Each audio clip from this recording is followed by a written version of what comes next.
অস্থায়ী যুদ্ধবিরতির পর পাকিস্তানের মধ্যস্থতায় যুক্তরাষ্ট্র ইরানের মধ্যে একবার হয় দীর্ঘ আলোচনা। এরপর শর্ত চালাচালি উত্তেজনার মধ্যে বেশ কয়েকবার পাল্টাপাল্টি হামলায় জড়ায় দুদেশ।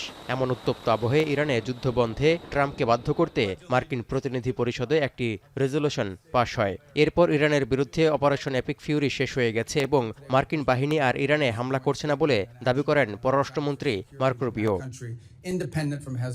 কিন্তু বাস্তবতা হলো, যুদ্ধ শুরুর প্রায় 100 দিনেও অধরা রয়ে গেছে ওয়াশিংটন তেহরানের শান্তি চুক্তি।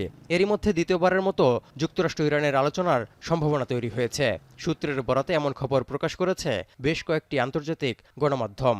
চলতি সপ্তাহেই ইরানের সঙ্গে চুক্তিতে পৌঁছানোর বিষয়ে আশাবাদ ব্যক্ত করেছেন মার্কিন প্রেসিডেন্ট ডোনাল্ড ট্রাম্পও।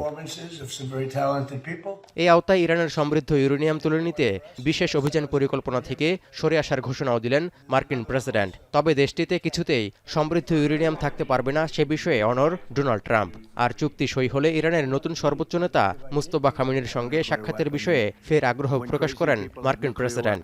একই সময় যুদ্ধ ক্ষমতায় লাগাম টানা আইন প্রণেতাদের দেশপ্রেম নিয়ে প্রশ্ন তোলেন মার্কিন প্রেসিডেন্ট।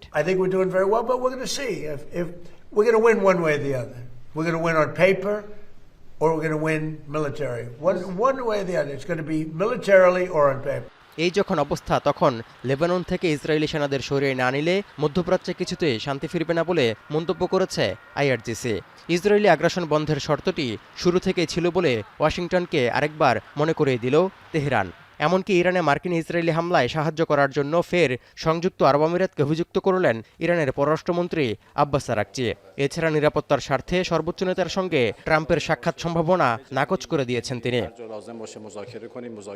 এদিকে সংঘাত নিরসনে যুক্তরাষ্ট্র ও ইরান খুব দ্রুতই একটি সমঝোতায় পৌঁছাবে বলে আশাবাদ ব্যক্ত করেছেন রুশ প্রেসিডেন্ট ভ্লাদিমির পুতিন। একই সময় পারমাণবিক খাতে সহযোগিতা বাড়াতে $25 বিলিয়ন সমঝোতা স্মারক সই করেছে ইরান ও রাশিয়া। 2015 সালের পারমাণবিক চুক্তিতে রাশিয়া একটি পক্ষ ছিল, যার অধীনে তেহরানের বেশিরভাগ সমৃদ্ধ ইউরেনিয়াম সরিয়ে নিয়েছিল মস্কো। তৌহিদুর রহমান, এখন বিশ্ব।